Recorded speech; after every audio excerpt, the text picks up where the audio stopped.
Hello, hello, mes SSR, j'espère que vous allez très bien. J'ai une très belle histoire pour vous ce matin. C'est l'histoire de trois jeunes hommes qui ont réussi leur vie. Ils ont vraiment tout cassé, ils ont vraiment tout fracassé.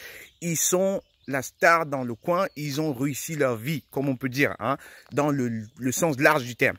Et donc, ils sont trois garçons à leur maman qui est déjà âgée. Et ils décident d'impressionner leur maman, de dire merci à leur maman et ils vont décider donc de faire des cadeaux. Le premier, il décide d'offrir une grande maison à sa maman, valeur plus de 1 million de dollars. Waouh, impressionnant. Moi aussi, je voudrais bien faire un cadeau comme ça à ma maman. Hein. J'y travaille. Donc maman, si tu m'écoutes, j'espère que je serai à la hauteur pour te faire ce genre de cadeau, un de ces quatre. J'y travaille. Le deuxième, quant à lui, il se dit, maman, voilà, la maison c'est bien, mais moi je vais lui offrir une Mercedes. Dernier cri, dernière sortie, hein, la nouvelle Maybach, avec chauffeur à l'appui.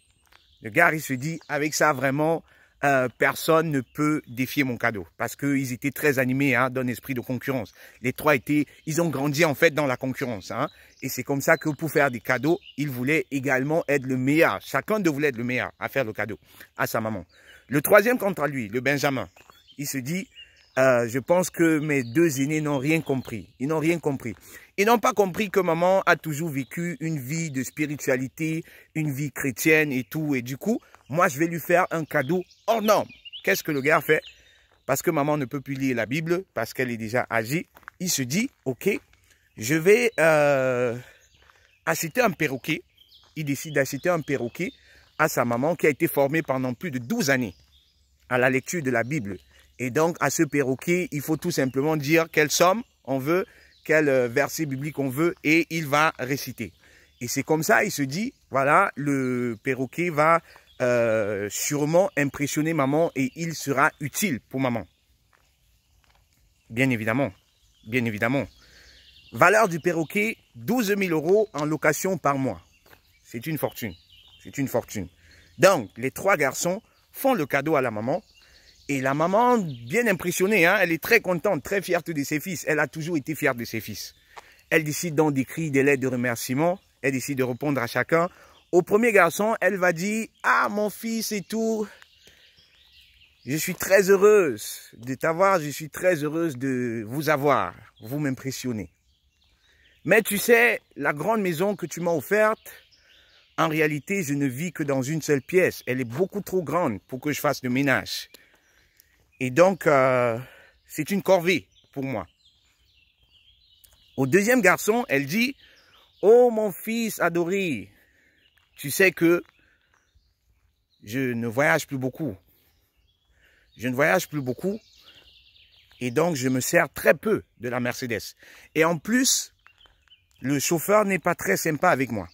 Donc, du coup, la Mercedes, je ne l'utilise pas. » Et au Benjamin, attention, au Benjamin, elle dit, « Oh, mon Benjamin adoré,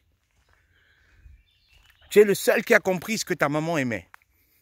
Tu es le seul de tes frères à avoir compris ce que ta maman aimait. Merci pour ce délicieux poulet. Je n'ai jamais mangé de poulet aussi délicieux de ma vie. » Tous passés à côté. Tous passés à côté. Est-ce que vous comprenez la morale de l'histoire? Vous êtes des SSR, je sais que vous comprenez. La morale de l'histoire, elle est très simple. Au lieu de mettre les gens à leur place, au lieu de mettre les gens à une place, mettons-nous à leur place. Je répète, au lieu de mettre les gens à leur place, mettons-nous à leur place. En d'autres termes, cherchons à connaître le besoin. Demandons-nous ce dont ils ont besoin et essayons de leur donner ce dont ils ont besoin. La Bible nous dit, faire autrui ce que tu aimerais qu'on te fasse. Oui, est-ce que c'est parce que j'aime les grosses maisons que maman forcément aimera les grosses maisons? Non. Est-ce que c'est parce que J'adore les grosses voitures, les gros cylindrés, Maybach, Porsche, que maman aimera cela, même si je mets un chauffeur à l'appui. Non.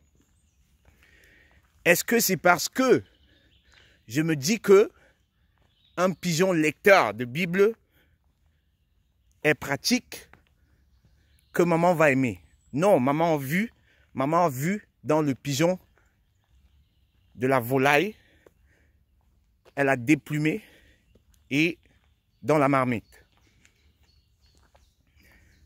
J'ai envie de dire, ne te concentre pas à faire ce que tu aimerais qu'on te fasse.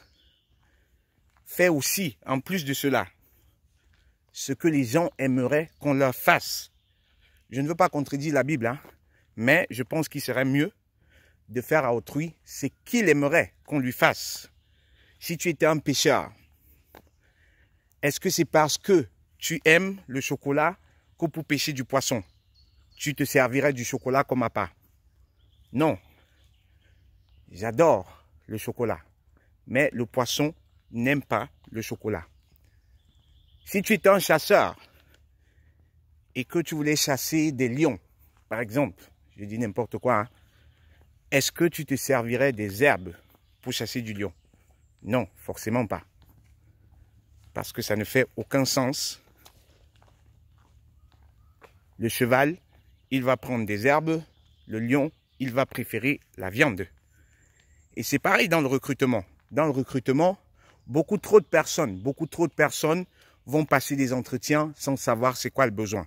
Beaucoup trop de personnes vont passer des entretiens sans savoir, sans se mettre à la place des recruteurs, sans se mettre, on va dire comme ça, entrer dans les chaussures des recruteurs. Et c'est comme ça qu'ils passent à côté. Un peu comme les 3 garçons. Ils essayent de servir des maisons au recruteur alors que le recruteur, il a besoin d'un poulet. Beaucoup trop de personnes dans la vie de tous les jours et particulièrement dans le recrutement, passe à côté des occasions. C'est la raison pour laquelle je prépare les SSR à des entretiens, en les mettant dans les chaussures des recruteurs, pour qu'ils comprennent exactement quel est le besoin du recruteur. Et une fois qu'ils ont compris le besoin du recruteur, et parce qu'ils sont dans les chaussures du recruteur, ils sauront quoi servir au recruteur. Ne commettez plus l'erreur d'aller dans des entretiens sans savoir exactement ce dont les recruteurs ont besoin. Parce que sinon, vous allez leur servir quelque chose dont ils n'ont pas besoin. Et c'est comme ça que vous allez être frustrés. Pourtant, l'intention à la base était très bonne. Vous n'imaginez pas la frustration des 3 garçons. Les 3 garçons étaient convaincus d'avoir impressionné leur maman, d'avoir satisfait leur maman. Mais dans les lettres de remerciement, la déception était grave chez les garçons. Je pense que c'est clair. Je pense que c'est clair pour chacun de nous. Et je vous invite, si vous avez des entretiens, contactez SCCA.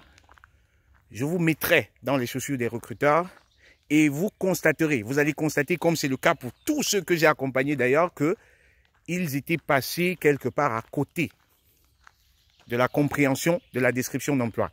Pour une bonne majorité, ils ne savaient pas trop de quoi il était vraiment question. Et parce que j'ai cette expérience-là, parce que j'ai cette vision à 360 degrés dans les entreprises, je serai capable, je serai à la hauteur pour vous faire comprendre exactement ce dont les recruteurs ont besoin et quelles sont les compétences qui se dégagent de la description d'emploi afin que vous puissiez les vendre. S'il y a une chose que je sais très bien faire, c'est la vente des compétences. Pour vendre, il faut comprendre le besoin. Ne comprenez pas le besoin, vous ne serez pas capable de vendre. C'est un peu comme un médecin, pour prescrire un médicament, il faut forcément comprendre où ça fait mal.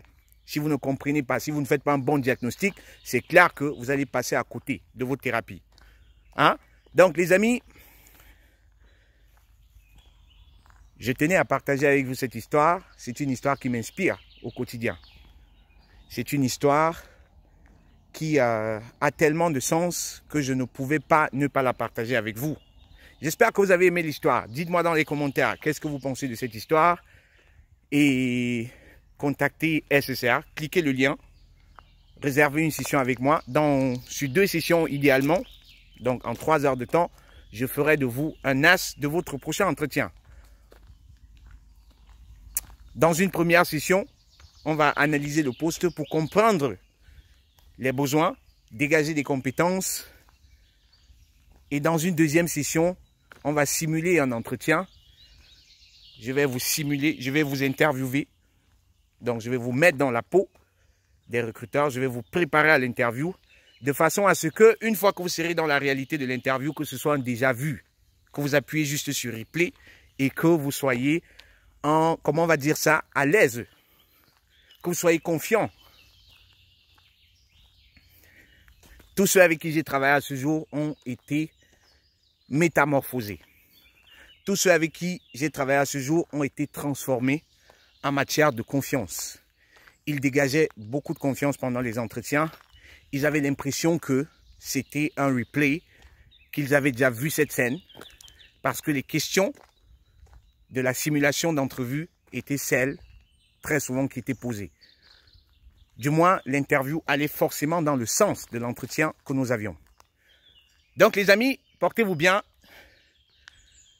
Je vous adore. Et je me réjouis de notre prochaine rencontre. Je me réjouis de notre simulation d'interview. Je me réjouis de notre collaboration. Et je me réjouis surtout de votre succès. C'était Constantin pour vous hisser au sommet de votre carrière professionnelle. Portez-vous bien et à très bientôt. Ciao.